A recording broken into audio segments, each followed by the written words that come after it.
Olá, companheiras, olá, companheiros, saudações petistas. Sejam muito bem-vindas e muito bem-vindos a mais uma edição do podcast Em Tempos de Guerra, a Esperança é Vermelha.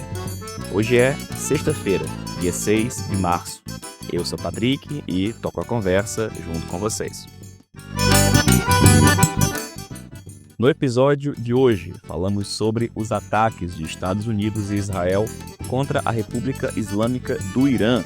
Escutamos o companheiro Walter Pomar, que comenta esse assunto. Falamos também sobre os preparativos e expectativas em torno do Dia Internacional de Luta das Mulheres, o 8 de março. Sobre isso, a gente escuta as companheiras Suelen Gonçalves e a companheira Guida Calisto. Falamos ainda sobre a situação do Banco Master, o avanço nas investigações, a prisão de Daniel Vorcaro e as implicações relativas ao STF.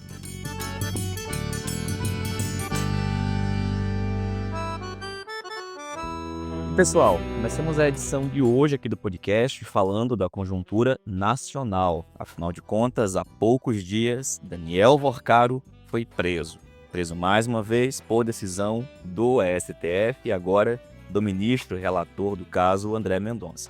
Não só o Vorcaro, mas outros envolvidos também foram presos. E bom, na mesma situação, encontra-se diversas pessoas investigadas pela Polícia Federal, envolvidas neste que, como disse inclusive o ministro da Fazenda, Fernando Haddad, pode ser o maior esquema, o maior caso de crimes praticados por instituições financeiras na história do nosso país. O caso Master, que nós já comentamos aqui em outras edições do podcast, tem demonstrado o funcionamento absolutamente criminoso daqueles que controlam o dinheiro no nosso país. O fato é que o Banco Master serviu para que muita gente ficasse rica e causasse um enorme prejuízo a dezenas de milhares ou talvez centenas de milhares de trabalhadores. Afinal de contas, nesse exato momento, apesar do pagamento realizado pelo Fundo Garantidor de Crédito, diversos trabalhadores continuam lesados. Porque alguns governos colocaram as aposentadorias dos seus trabalhadores, dos contribuintes, em ações, em papéis do Banco Master, que simplesmente evaporaram. E muita gente está envolvida. Um crime de bilhões, de dezenas de bilhões de reais, que certamente não vai ser encerrado tão breve. Mas a prisão de Vorcaro e agora a divulgação de conteúdos do seu celular demonstram que, no próprio STF, figuras como Dias Toffoli e Alexandre de Moraes têm muito o que responder. Nas mensagens divulgadas essa semana, divulgadas entre ontem e hoje, fica evidente que o próprio Daniel Vorcaro estava tentando, por meio de Alexandre de Moraes, conseguir benefícios para que ele e o banco não fossem prejudicados. Mas é importante destacar, este envolvimento do STF ou de alguns dos seus ministros, no caso Master, que precisa ser investigado e precisa, obviamente, ter punição para todos os envolvidos, vai, em alguma medida, ser utilizada por parte da direita e da extrema-direita para descredibilizar o conjunto das ações do tribunal. E sobre isso é preciso muita atenção.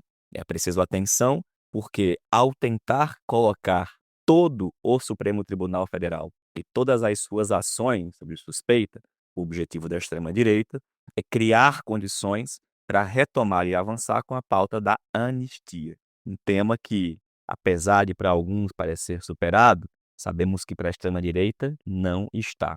E que tem crescido, em especial no momento em que o Flávio Bolsonaro cresce e avança nas pesquisas. Essas questões estão conectadas, assim como também estão conectados as tentativas da direita de se autopreservar. Afinal de contas, todos os implicados na ação e no caso do Banco Master têm envolvimento com a direita. Bom, existem outras figuras que não são de direita, obviamente, mas os grandes articuladores, as figuras mais envolvidas, são figurões da extrema-direita, da direita e do centrão.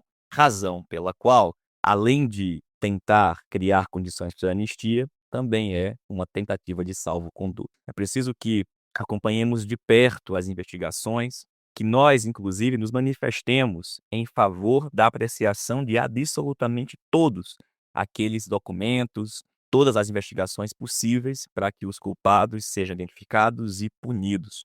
Não só o banqueiro e os seus sócios, mas os demais, inclusive no judiciário, no parlamento e qualquer outra esfera de poder que tenha tido envolvimento com a fraude do Banco Master. E dito isso, se é preciso que os magnatas paguem a conta, uma ótima oportunidade de levar isso para as ruas ocorre agora nesse próximo dia 8 de março.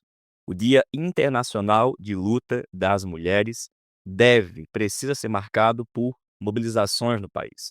Mobilizações que passam e atravessam temas que envolvem o caso Master, que envolvem temas como o direito das mulheres à sua liberdade, a igualdade salarial, contra a violência, contra o feminicídio, por condições dignas de trabalho, e temas, portanto, como o fim da escala 6x1, como a Política Nacional de Combate ao Feminicídio e tantas outras, precisa, além de ações institucionais, também ter mobilização popular. Bom, para falar um pouquinho sobre o 8 de março, a gente convidou aqui duas companheiras. A gente começa escutando a companheira Suelen Aides Gonçalves, militante do PT, foi candidata à Secretaria Nacional de Mulheres do nosso partido, e fala um pouquinho sobre a importância, perspectivas e desafios para esse 8 de março de 2026. Olá, Patrick. Olá, companheirada do nosso podcast No Tempo de Guerra Esperança Vermelha. Aqui quem vos fala é Suelen Gonçalves, militante feminista antirracista do Partido dos Trabalhadores e das Trabalhadoras, militante da articulação de esquerda. O companheiro Patrick me apresentou a tarefa de trazer algumas reflexões sobre o Dia Internacional das Mulheres, e nesse sentido vou trazer alguns debates realizados no Coletivo Nacional de Mulheres do PT, que lançou um manifesto, né, das petistas no mês de luta, né, no mês internacional de luta das mulheres. Nesse sentido, nós reafirmamos que este mês, o mês de março de 2026, é um mês de luta das mulheres, é obviamente uma parte construtiva de um projeto democrático e popular e de horizonte socialista defendido pelo nosso partido. Trata-se também, a partir da nossa perspectiva, de um reconhecimento da diversidade que compõe o conjunto das mulheres petistas, sendo elas trabalhadoras do campo, da cidade, mulheres negras, mulheres indígenas, mulheres quilombolas, periféricas, jovens, mulheres idosas, as mulheres LGBTQIAPN+, mulheres com deficiência, ou seja, entendendo que toda essa pluralidade, na realidade, é a nossa força, né, a força política e organizativa das mulheres. O nosso manifesto também apresenta uma questão central, que ele fundamenta-se num feminismo socialista, né, feminismo antirracista, popular e interseccional, que compreende que não há democracia real em nosso país sem igualdade, né, mas sem uma igualdade substantiva, e que não há também justiça social sem o enfrentamento concomitante, simultâneo do patriarcado, do racismo e do sistema neoliberal. Então, nesse sentido, o nosso manifesto também, no contexto, né, da nossa formulação, nosso contexto nacional e internacional, obviamente impacta o nosso mês de luta das mulheres. Acredito que o nosso contexto internacional, marcado pelo avanço da extrema-direita, pelo fortalecimento de projetos autoritários e da crise do capitalismo, obviamente nós mulheres somos alvos preferenciais de ataques, de mortes, mas também somos parte de um processo, né, de resistência, né, contra essa ofensiva conservadora que avança em todos os países, né, numa perspectiva internacional, mas também a gente percebe essa ofensiva no campo nacional, essa disputa ideológica contra os direitos sexuais e reprodutivos, numa perspectiva de reafirmação de papéis tradicionais de gênero, e uma tentativa constante de restringir a nossa autonomia nos espaços privados, ou seja, dentro de casa, em detrimento dos espaços do público, né? Então, o quanto é estratégico para nós, nesse momento, articular a nossa luta contra o autoritarismo, contra esse conservadorismo, que de alguma forma contribui drasticamente no aumento da misoginia, da violência de gênero, da violência política de gênero e, obviamente, corrói as nossas instituições, né, jovens, podemos dizer assim. Identificamos também no nosso manifesto que o neoliberalismo não apenas como um modelo econômico, mas como também ele apresenta uma racionalidade política que define o papel do Estado, né, e fragiliza, obviamente, políticas públicas, transferindo responsabilidade para nós mulheres, seja no tema da divisão sexual do trabalho, ampliando, né, a sobrecarga sobre nós mulheres, seja ele sobre o trabalho doméstico, seja ele sobre o tema da política de cuidados, né. Então, em contextos de austeridades e retração, podemos dizer assim, do papel do Estado, somos nós mulheres, especialmente nós, mulheres negras e periféricas, que absorvemos desproporcionalmente o impacto da precarização da vida.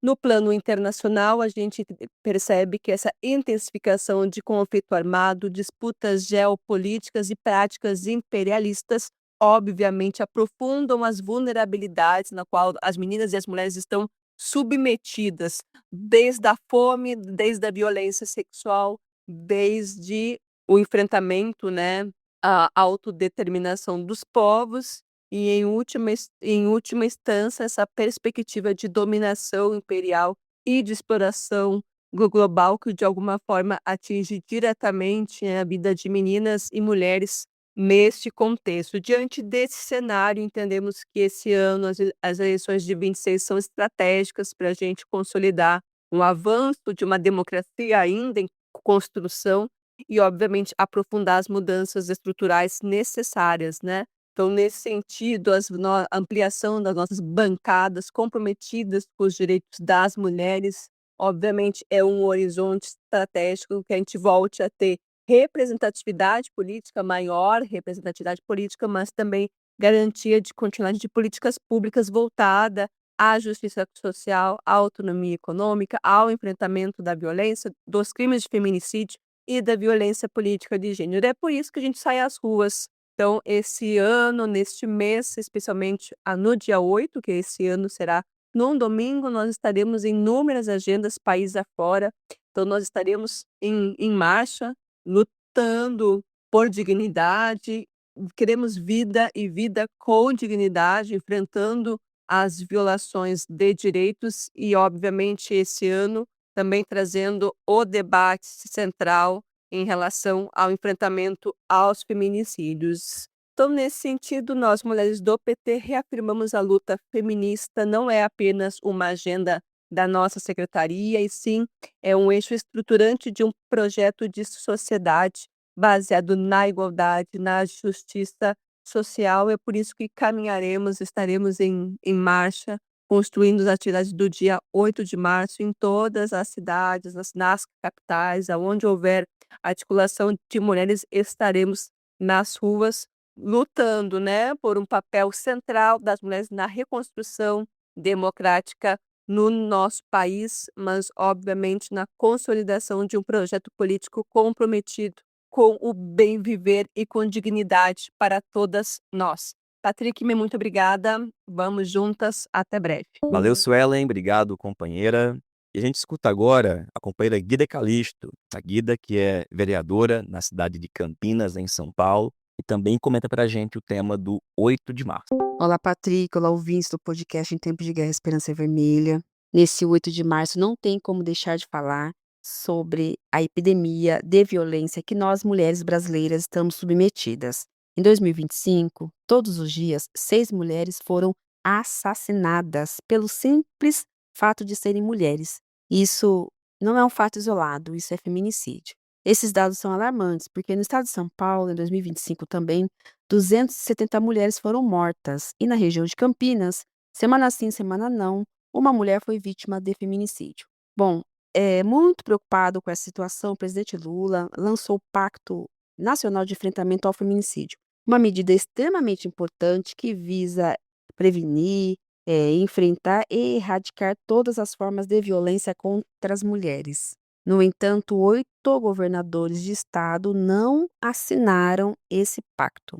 São eles os governadores do Rio Grande do Sul, Santa Catarina, Paraná, Amazonas, Rondônia, Minas Gerais, Goiás e Maranhão. Aqui em São Paulo, o governador Tarcísio de Freitas assinou o pacto. No entanto, ele cortou 54% dos recursos da Secretaria Estadual de Mulheres. Isso é um absurdo, porque com esse corte vai faltar a prevenção, a proteção e a falta de política pública integrada para esse enfrentamento.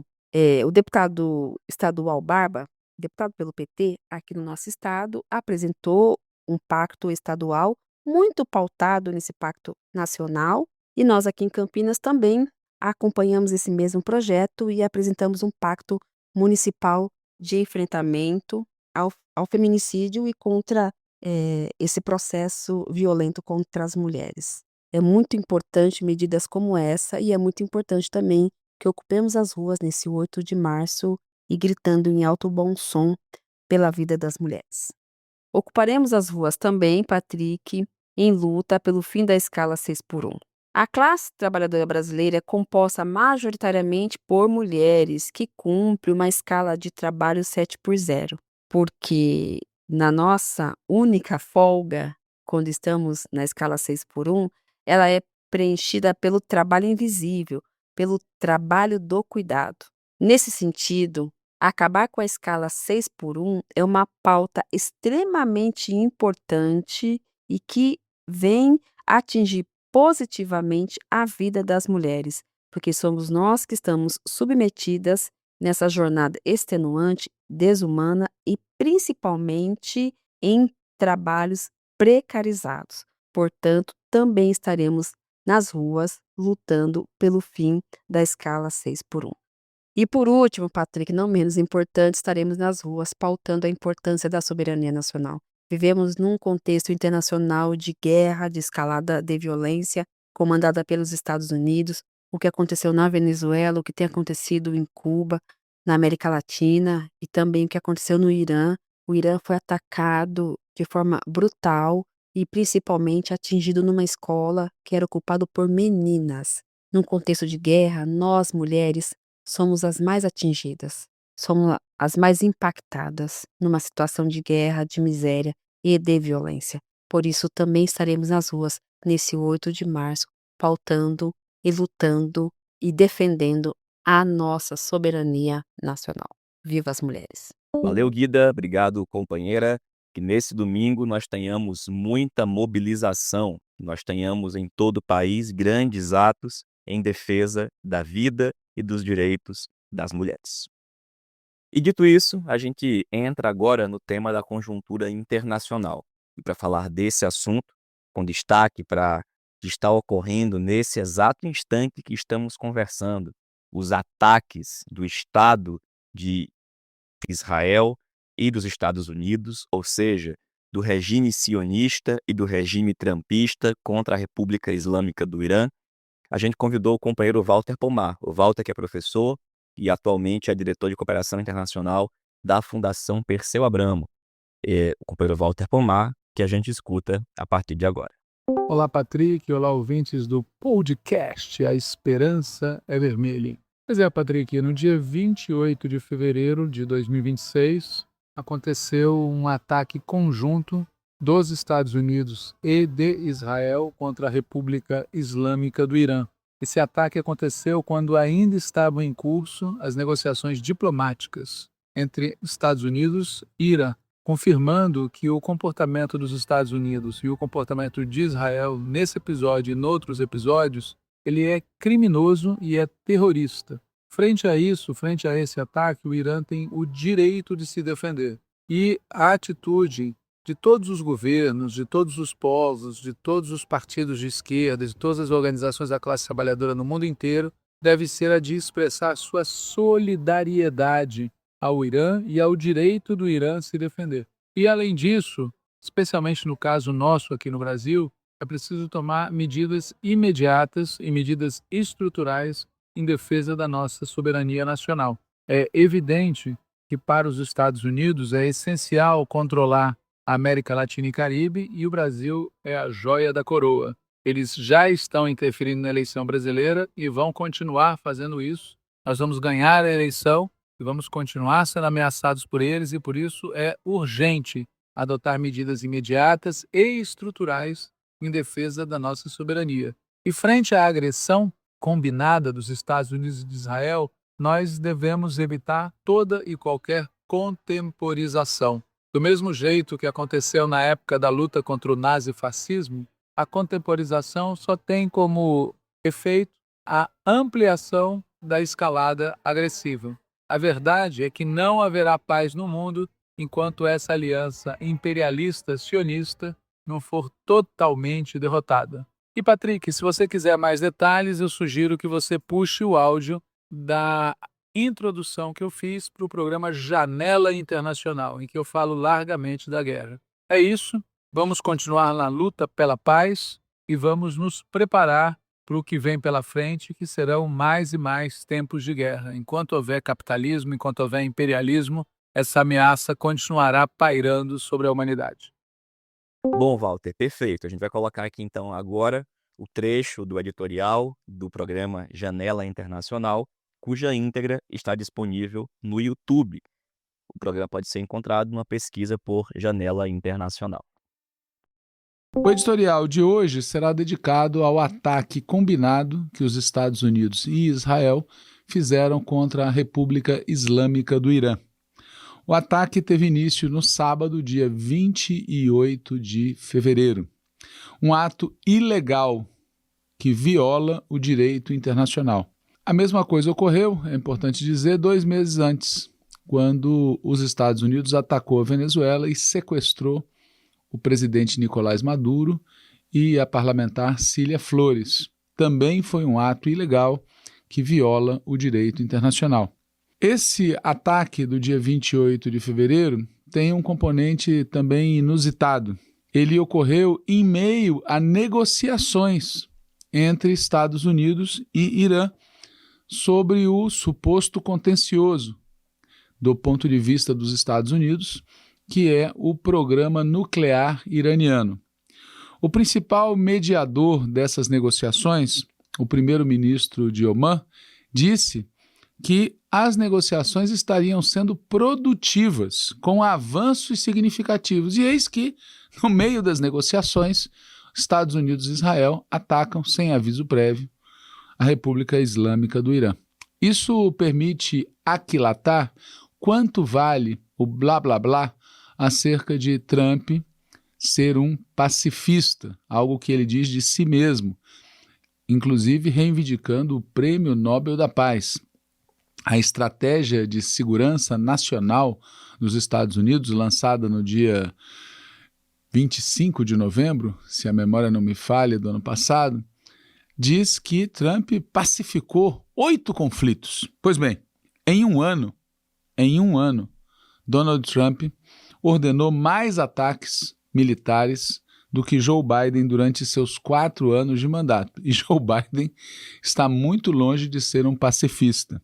Estados Unidos bombardeou 7 países desde que Trump regressou à Casa Branca: Iêmen, Síria, Iraque, Irã, Somália, Nigéria e Venezuela.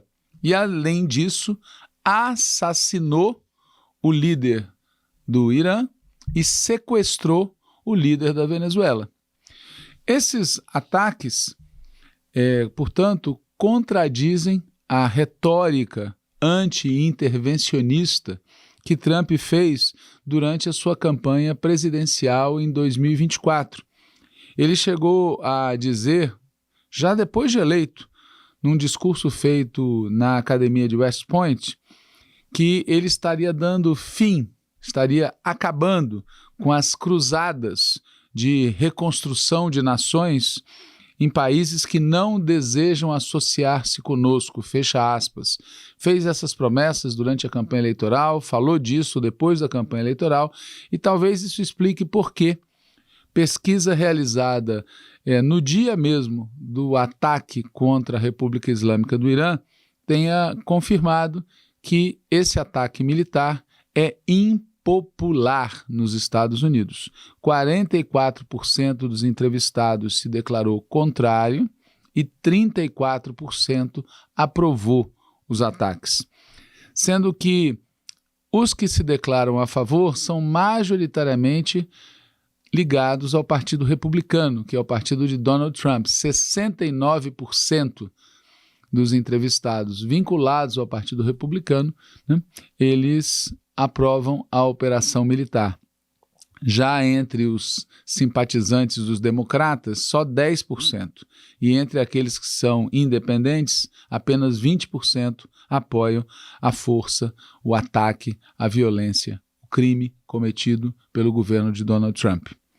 Essa atitude do governo Donald Trump, por outro lado, ela coincide perfeitamente com a afirmação que consta da Estratégia de Segurança Nacional dos Estados Unidos, lançada, como já foi dito, em novembro do ano passado, segundo a qual se deve utilizar a força para construir a paz. A frase precisa é a paz através da força. Na verdade, nessa frase, a ênfase está na força, não na paz. E a paz que é construída dessa forma, a paz através da força, é a paz dos cemitérios.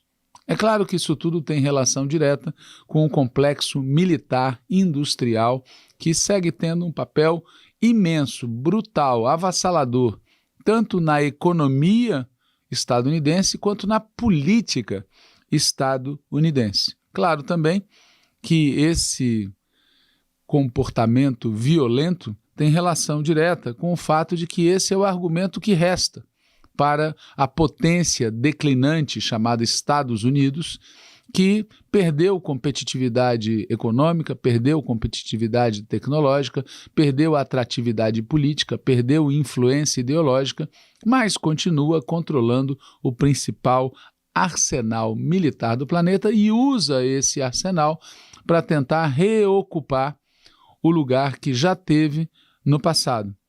O que nos leva a um terceiro aspecto que deve ser destacado. Essa ação contra a República Islâmica do Irã, assim como a ação contra a Venezuela, a ação contra Cuba, fazem parte de uma operação de cerco contra a República Popular da China, né?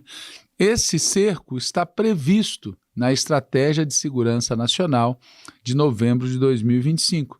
Se trata, está dito lá, de derrotar a China sem recorrer diretamente a um conflito militar com a China. Ou seja, se trata de derrotar a China quebrando, destruindo, atacando, submetendo, cooptando, comprando aqueles países com os quais a República Popular da China mantém relações. Venezuela e Irã, por exemplo, são países que fornecem combustível para a China. A lógica evidente desses ataques é cercar e sufocar a República Popular da China. Mas é bom lembrar que foi um ataque conjunto, não apenas Estados Unidos e Israel. Israel se move com o objetivo de construir uma potência regional que controle sem nenhum competidor toda aquela região. É o projeto da Grande Israel. É bom lembrar também que este ano haverá eleições tanto em Israel quanto nos Estados Unidos. Em Israel, a eleição será em outubro, se a memória não me trai, na mesma data do segundo turno da eleição brasileira. E nos Estados Unidos, haverá eleição de meio termo em novembro, depois das eleições brasileiras. Sendo assim, ambos líderes estão à busca de argumentos eleitorais. Lembrando que Netanyahu é um criminoso. Ele precisa ser preso pelos crimes que cometeu no Estado de Israel contra a legislação do Estado de Israel. Lembrando também que Trump é um criminoso. Ele tem um currículo, uma capivara que inclui o seu envolvimento nas atividades criminosas e horripilantes promovidas por aquele milionário chamado Epstein. Vale dizer que para ambos, portanto, para Netanyahu e para Trump, é muito útil realizar uma guerra. Recorro às palavras do próprio Donald Trump, que em 2011 disse: para ser reeleito, Barack Obama vai desencadear uma guerra contra o Irã. Fecha aspas. Ou seja, não é apenas Trump que recorre a este tipo de trampa, ou seja, realizar ataques militares contra outros países com o objetivo de ganhar dividendos eleitorais dentro de casa. Mas, nos 2 episódios, é evidente que tanto para Netanyahu quanto para Donald Trump, isso pode ser a diferença entre a cadeia ou a continuidade na cadeira, seja de primeiro-ministro, seja de presidente. Como em outros episódios, como em outros ataques promovidos pelos Estados Unidos, sempre há pretextos: a defesa da democracia, os direitos das mulheres, o terrorismo que supostamente seria personificado pelas nações atacadas. E no caso específico deste ataque contra a República Islâmica do Irã, há um argumento que seria o de impedir que o Irã tivesse acesso a armas nucleares. Cabe lembrar que há pouco, durante o conflito desencadeado por Israel contra a população da faixa de Gaza, os Estados Unidos promoveu um ataque contra o Irã e disse, na famosa Guerra dos 12 Dias, que havia eliminado a ameaça nuclear. Como então essa ameaça, que já desapareceu, reapareceu tão subitamente? Deve ser uma espécie de Godzilla conceitual. De toda maneira, o que realmente parece estar em curso é uma operação cujo objetivo é a famosa mudança de regime, ou seja, eles querem derrubar o governo iraniano e instalar um outro governo no Irã. E, com este objetivo, recorreram ao método do terrorismo de Estado contra indivíduos, a famosa decapitação. Vários líderes da República Islâmica do Irã foram alvo de ataques personalizados e morreram, a começar pelo Ayatollah. Esse método é muito comum nos Estados Unidos, que talvez seja um dos países que mais mata ou tenta matar presidentes em todo o mundo. Mas não pode ser normalizado e não pode ser legalizado de maneira alguma. É um crime perante o direito internacional e deve ser claramente repudiado. É inaceitável esse método, e esse método gera uma situação cujas implicações são indizíveis. Apesar disso, a Europa, ou pelo menos vários dos seus países, adotaram uma postura canalha frente ao ocorrido. Saiu um comunicado recente, assinado por Alemanha, França e Reino Unido, que são negociadores em 2015 do acordo nuclear envolvendo Estados Unidos e Irã, que não condena os ataques estadunidenses, não condena os ataques de Israel, fazem questão de dizer que não participaram desses ataques e, entretanto, denunciam a reação do Irã. O Irã tem o direito de se defender à luz do direito internacional. O Irã tem o direito de atacar alvos dos Estados Unidos e de todos aqueles que tenham participado do ataque, como é o caso de Israel. Isso é parte do direito internacional e é um pouco óbvio. Chega a ser de um cinismo, de uma hipocrisia, de uma canalice sem tamanho, que esses 3 países não condenem quem atacou e condenem quem se defende, né? Exceção, nesse caso, da Europa, são Espanha e Noruega.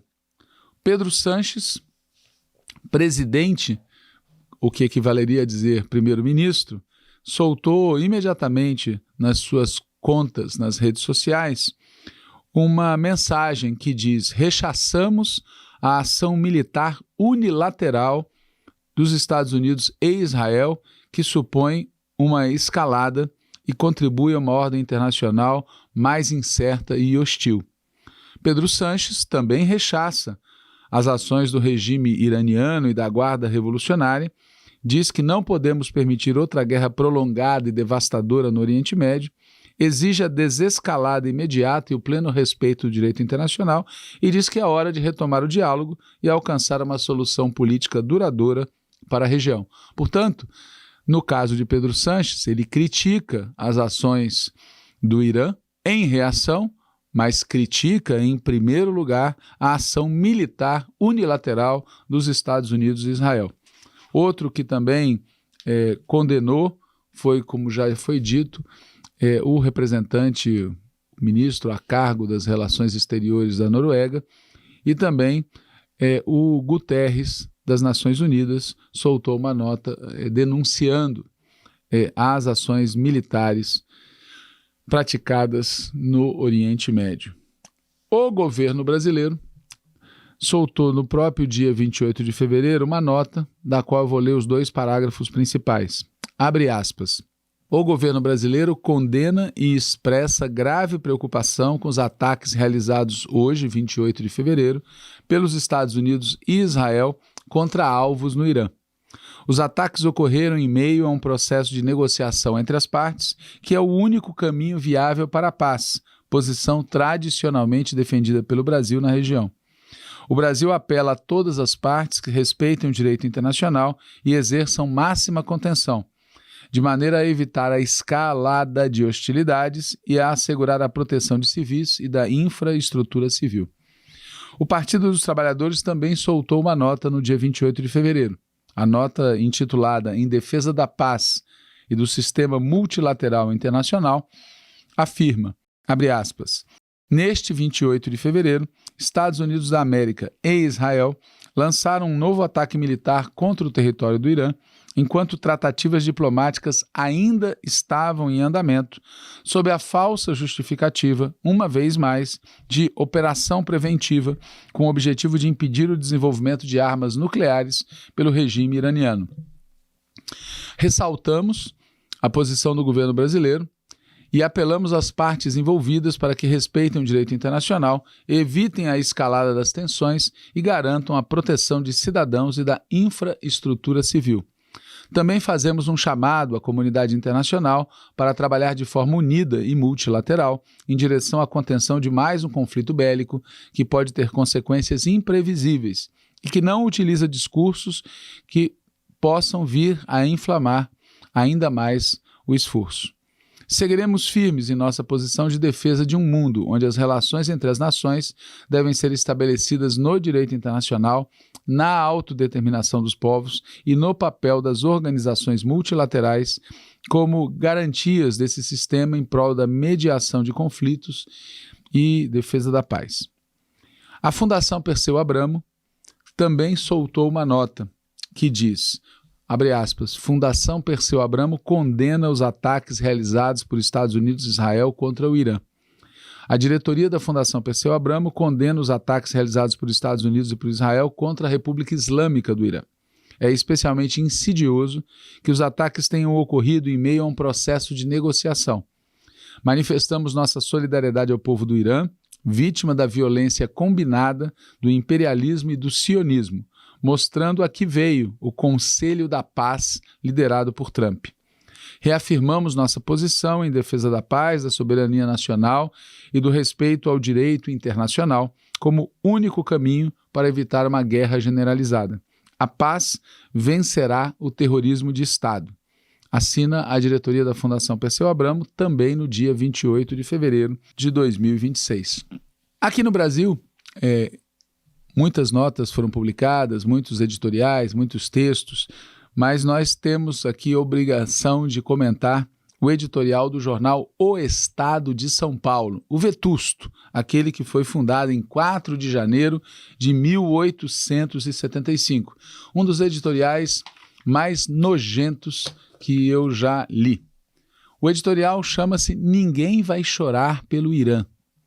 Veja a canalice de quem escreveu esse editorial, sabendo da morte de centenas de civis, inclusive crianças alvejadas numa escola inteira.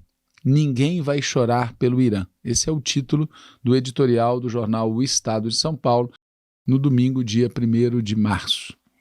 Diz o texto do editorial: ao anunciar sua operação militar contra o Irã, Estados Unidos e Israel declararam como objetivo neutralizar ameaças iminentes, enfraquecer a infraestrutura militar do regime e impedir que Teherã obtenha uma arma nuclear.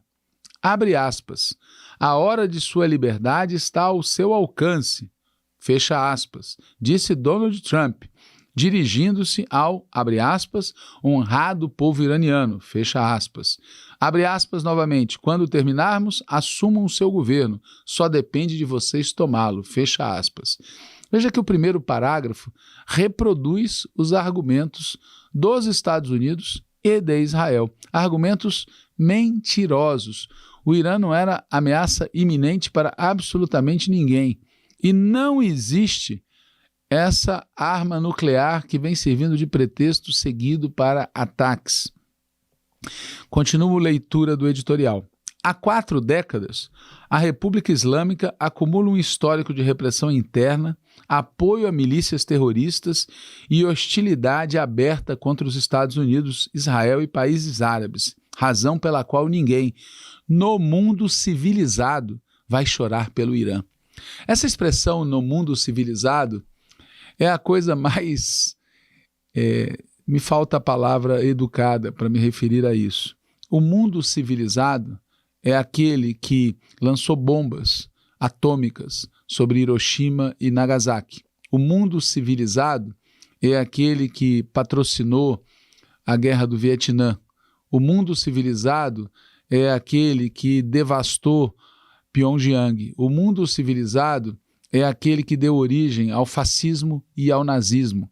O mundo civilizado é aquele que praticou as maiores barbaridades na Ásia, na África e na América Latina. O mundo civilizado é qualquer coisa menos civilizado. E é esse o argumento do jornal O Estado de São Paulo. Ninguém no mundo civilizado vai chorar pelo Irã. Não vão chorar porque de civilizados, esta escumalha, que é a classe dominante dos países imperialistas, essa gente de civilizada não tem absolutamente nada. O editorial segue dizendo: dito isso, não há certeza de que a guerra produzirá o resultado desejado. O fato do regime iraniano ser autoritário e desestabilizador não o torna automaticamente frágil. Tampouco garante que bombardeios aéreos, por si só, precipitem mudança política. Veja, esse editorial, nesse parágrafo, chega perto de fazer uma autocrítica. O que diz esse parágrafo é que a guerra não é caminho para a paz. A guerra pode ser caminho para mais guerra, para mais instabilidade, o que deveria levá-los a concluir que isso que Estados Unidos e Israel começaram pode ser o começo de uma tragédia de dimensões apocalípticas. O que sabemos até aqui é limitado. Os danos reais às instalações nucleares e à cadeia de comando ainda não estão de todo claros. Veja, os Estados Unidos anunciou para todo mundo que havia destruído todas as instalações nucleares. Isso foi há muitos meses atrás. E agora não está de todo claro que neste ataque do dia 28 de fevereiro tenha se conseguido atingir as instalações nucleares de maneira decisiva. Bem, alguém está mentindo muito nesse processo. O Irã respondeu com salvas de mísseis contra Israel e bases americanas em aliados árabes como Catar, Kuwait e Emirados Árabes Unidos, ampliando o risco de conflagração regional. É um cinismo. Se vocês olharem o mapa, a República Islâmica do Irã está cercada por bases militares estadunidenses que estão localizadas nos países que foram alvo de ataque iraniano. Eles foram alvo de ataque iraniano porque eles foram base para o ataque contra o Irã. Portanto, o Irã tem o direito de se defender e isso faz parte do direito internacional. O editorial prossegue dizendo: os mercados de energia estão apreensivos ante os riscos de um bloqueio prolongado no Estreito de Hormuz. O que não sabemos é mais relevante do que o que já se anunciou. A campanha será limitada, buscando degradar capacidades específicas e restaurar a dissuasão, ou caminhará para uma escalada regional mais ampla, envolvendo milícias aliadas de Teherã e estados vizinhos? Há fissuras reais na elite iraniana, capazes de transformar a pressão externa em ruptura interna, ou a agressão externa reforçará o núcleo duro do regime, como tantas vezes ocorreu em sistemas revolucionários sitiados? Veja, do ponto de vista acadêmico, essas reflexões são todas muito interessantes. Mas do ponto de vista político, elas são criminosas, porque elas estão fazendo uma discussão hipotética que envolve vidas de que já se perderam, vidas que ainda se perderão. 3 cenários se desenham, todos plausíveis nesse estágio inicial. O primeiro é de um conflito calibrado, ataques intensos, mas circunscritos, seguidos de nova rodada de negociação sob pressão. O segundo cenário é de uma escalada regional controlada, com ciclos de retaliação que elevem custos sem produzir colapso imediato. O terceiro, mais ambicioso e incerto, seria uma tentativa prolongada de enfraquecer o regime a ponto de efetivamente precipitar sua transformação. Esse último cenário depende de variáveis: coesão interna iraniana, disposição de aliados regionais, tolerância política doméstica nos Estados Unidos que ainda não se deixaram medir. A classe dominante brasileira, que tem no Estadão um dos seus porta-vozes, se comporta como gente que joga war e acha que pode ficar especulando sobre a vida dos outros, a soberania dos outros países, como se fosse um exercício retórico. E o mais curioso é que eles não têm poder algum. Ou seja, eles estão especulando sobre aqueles que têm poder no mundo, aquilo que os que têm poder no mundo farão. E fazem isso com uma disfarçatez, uma leveza, né, que é chocante, porque, repito, por trás de cada um desses cenários há mortes em larga escala, há destruição em larga escala. Há também o fator tempo. Guerras raramente seguem o roteiro inicial de seus arquitetos. Decisões tomadas nos próximos dias sobre limites, objetivos e critérios de sucesso serão mais determinantes do que a retórica das primeiras horas. A história recente do Oriente Médio aconselha prudência. Intervenções moralmente compreensíveis podem gerar consequências estratégicas inesperadas. Moralmente compreensível seria o jornal O Estado de São Paulo fazer um editorial condenando os ataques, porque eles violam o direito internacional. Isso seria moralmente compreensível, mas vigorosamente a nossa moral e a deles é totalmente diferente. Nada disso implica indiferença quanto à natureza nefasta do regime iraniano. Trata-se de reconhecer que a eficácia de uma ação militar não se deduz da justeza de suas motivações. Conter um adversário é uma coisa, redesenhar sua ordem política é outra. Entre uma e outra há riscos, custos e incertezas que não se dissipam com declarações firmes. Ou seja, o Estado de São Paulo, além de brincar de guerra, ele tem no fundo medo de que não dê certo. O teste agora não é apenas de poder militar, mas de clareza estratégica. Se o objetivo é impedir o Irã de ameaçar a região e obter a bomba, será preciso definir com precisão o que constitui sucesso e, sobretudo, quais limites não se pretende ultrapassar. Se é derrubar o regime, é preciso definir qual preço se está disposto a pagar. Veja, a última guerra de que o Irã participou foi contra o Iraque, nos anos 80. Guerra que foi promovida pelo Iraque com apoio dos Estados Unidos. O principal promotor de guerras na região chama-se Israel. Israel também é detentor de arma nuclear. Portanto, o que nós estamos assistindo é um festival de hipocrisia. O editorial conclui dizendo: o realismo estratégico impõe reconhecer que a força pode abrir caminhos, mas não elimina a complexidade do terreno que se atravessa. A clareza moral impõe reconhecer que o Irã é um Estado pária e não pode ter uma bomba nuclear em hipótese alguma. Estado pária, aliás, Estado terrorista, são os Estados Unidos e Israel, que não respeitam nenhuma legislação, não tem nenhum limite. Esses são estados pária e ambos têm armas nucleares. Alguém se sente seguro tendo como presidente dos Estados Unidos, Donald Trump, e primeiro-ministro de Israel, Benjamin Netanyahu, sabendo que ambos têm armamento nuclear? Alguém se sente seguro? Diz ainda o jornal Estado de São Paulo: Israel tem pleno direito de se defender de uma ameaça existencial inequívoca. Ou seja, o país que mais guerras promoveu na região e que tem armamento nuclear tem o direito de se defender. O país que é vítima de ataques e que não tem arma nuclear, esse não tem direito de se defender. É uma lógica completamente desequilibrada. Diz ainda o editorial, abre aspas, chegou a hora de todas as partes do povo iraniano livrarem-se do jugo da tirania e promoverem um Irã livre e comprometido com a paz, fecha aspas, disse o premier israelense Benjamin Netanyahu, um criminoso de guerra, alguém que é responsável por dezenas e dezenas de milhares de mortos em Gaza, em toda a Palestina e em toda a região. O jornal Estado de São Paulo é um nojo, não há outra coisa a dizer.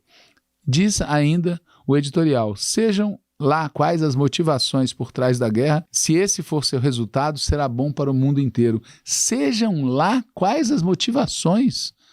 Ou seja, de repente, não mais que de repente, a clareza moral perde qualquer necessidade de existir e sejam lá quais as motivações, se o resultado for uma mudança de regime no Irã, será bom para o mundo inteiro. O Estadão não fala pelo mundo inteiro, os Estados Unidos não falam pelo mundo inteiro, Israel não fala pelo mundo inteiro. Seguramente a maior parte do mundo chora pelo Irã e pelas pessoas que foram assassinadas no Irã, a começar pelas crianças, meninas, de uma escola que foi alvo de um dos mísseis. Para falar um pouco mais desse assunto, é bom lembrar os acontecimentos do domingo, dia 1º de março, e desse dia 2, que ainda está em curso quando eu gravo esse programa, né? Os bombardeios americanos e israelenses tiveram continuidade. Como já foi dito, um dos alvos, já no dia 28, foi o Ayatollah Ali Khamenei, tinha 86 anos de idade, que morreu junto com uma neta. No domingo, dia 1º de março, houve uma ofensiva prevista no direito internacional do Irã, que lançou mísseis contra Israel, contra bases americanas em vários países do Golfo Pérsico, né? O Estados Unidos continuou a ofensiva no dia 1º de março. Evidentemente, há informações contraditórias vindas de todas as partes. Como sempre, a gente deve lembrar, quando a guerra começa, a verdade se retira.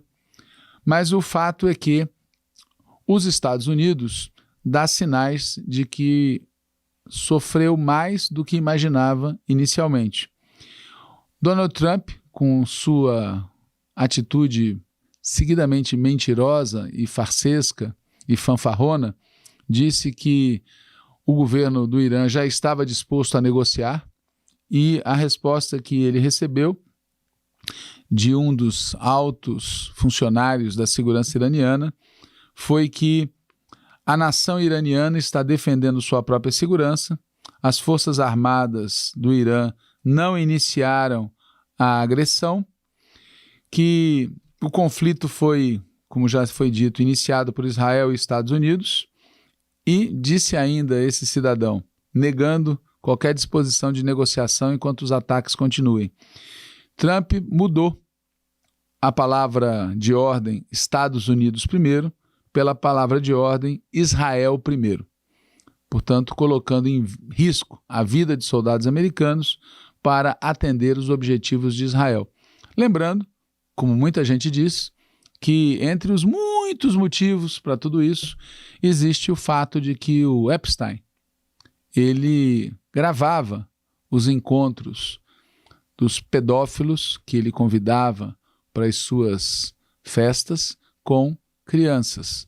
Certamente, entre essas gravações, há algumas que Trump teme demasiado. Muito bem. O fato é que o Ali Larijani deixou muito evidente que não existe disposição do Irã de negociar, conversar com os Estados Unidos enquanto os combates prosseguem, tá certo? Essa é a situação. E para encerrar aqui esse editorial, quero reafirmar algumas ideias que foram ditas anteriormente. Primeiro, que os Estados Unidos e Israel têm um comportamento criminoso e terrorista. São estados terroristas. E ambos deveriam ser denominados por uma imprensa séria como regimes. O regime de Donald Trump e o regime de Benjamin Netanyahu. Segundo, o Irã tem o direito de se defender. À luz do direito internacional, todas as ações que o Irã desencadeou depois do ataque fazem parte do direito de uma nação agredida. E os países que aceitaram que bases estadunidenses fossem instaladas em seu território sabem que, ao fazer isso, podem ser alvo de ataques. Em terceiro lugar, é muito importante que no mundo inteiro, governos, partidos, movimentos, a população expressem sua solidariedade com a República Islâmica do Irã e com o povo do Irã. E é muito importante também que todos os países que são ou que podem vir a ser alvo desse tipo de agressão tomem medidas estruturais e imediatas em defesa de sua soberania. Vale dizer ainda que vivemos hoje uma situação que tem uma similitude com o que ocorreu na época da ascensão do nazifascismo em véspera da Segunda Guerra Mundial. Naquela época, vários governos, vários políticos, vários partidos apostaram na contemporização, achando que, cedendo, deteriam a escalada hitleriana. Não deu certo. Não dará certo agora também. A contemporização não vai deter a escalada agressiva. A verdade é que não haverá paz no mundo enquanto a aliança imperialista sionista não for totalmente derrotada. Bom, pessoal, esse foi o trecho do editorial do programa Janela Internacional dessa semana. Como nós falamos, disponível no YouTube da Fundação Perseu Abramo, basta procurar por Janela Internacional. E essa foi mais uma edição do podcast Em Tempos de Guerra, a Esperança é Vermelha. A gente se reencontra aqui na próxima semana. Até lá, muita mobilização e luta, particularmente nesse dia 8 de março. Saudações petistas e até mais.